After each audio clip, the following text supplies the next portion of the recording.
దేవుని నామమునకు మహిమ కలుగునుగాక. ఈ ఉదయకాలము మీకందరికీ వందనాలు తెలియజేస్తున్నాను. ఈ దినము మిమ్ములను బలపరచు దేవుని మాట. ఏ అపాయమును రాకుండా యెహోవా నిన్ను కాపాడును.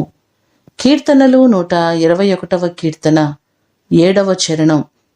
121వ కీర్తనలో మనం చూస్తే దేవుని యొక్క సహాయము, ఆయన కాపుదల ప్రత్యేకంగా మనకు కనబడుతుంది.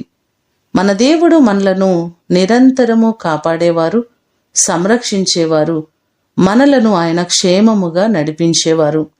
మనము చేస్తున్న ప్రయాణములలో ఏ ఆపద, ఏ అపాయము సంభవించకుండా ఆయన నిరంతరము తన రెక్కల నీడలో మనలను భద్రపరిచేవారు.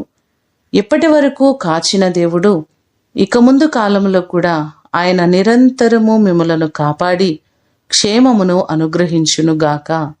ప్రార్థన చేసుకుందాం. పరలోకమందున్న మా తండ్రి, మీ పాదములకు వందనాలు, స్తోత్రాలు. ఏ అపాయమును రాకుండా మీరు ఇప్పటి వరకు మమ్మలను కాచిన దేవుడవు, కాపాడిన దేవుడవు మీరే ప్రభువా.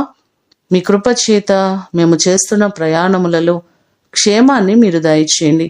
నీ సన్నిధి చేత మీరు మమ్మల్ని నింపండి ప్రభువా.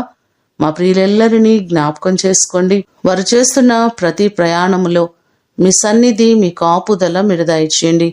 ఇశ్రాయేలును కాచు దేవుడవు, కునుకను నిద్రపోనని వాగ్దానం చేసిన వారు నీ కృప చేత ప్రతి వారికి క్షేమాన్ని అనుగ్రహించండి.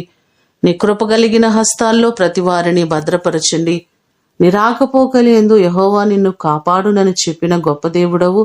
మేము చేస్తున్న ప్రయాణములన్నిటిలో సురక్షితముగాను క్షేమముగాను మీరు నడిపించండి. ఈ దినము కొరకు వందనాలు, కృతజ్ఞతలు మీకు తెలియచేస్తూ యేసు అతి ఘనమైన నామమున అడిగి వేడుకొని పొందియున్నాము తండ్రి, ఆమేన్. దేవుడు మిమ్ములను దీవించునుగాక.